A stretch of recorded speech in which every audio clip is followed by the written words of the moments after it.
है मासु मेरो गर्लफ्रेन्डलाई मुस्ताङ ल्याएर हेर्न बेबी तिमी यहाँ कहाँबाट आयो के म मेरो यहाँ बोयफ्रेन्डसँग घुमिरहेको थिएँ हेर त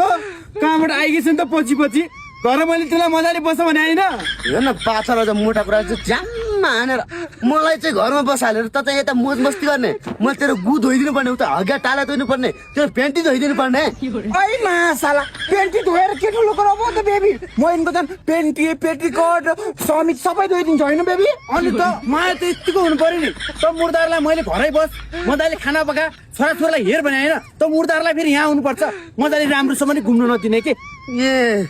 पाथर त चाहिँ यहाँ आएर केटासँग मोज मस्ती गर्ने अझ के भन्दै थिएँ त्यहाँ कोही पनि केटा साथी हुन्न केटी मात्र हुन्छ यही छोरो केटी हो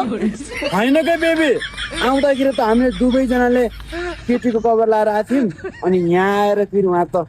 के त परिणत हुनुभयो भन न परिणत हुनुभयो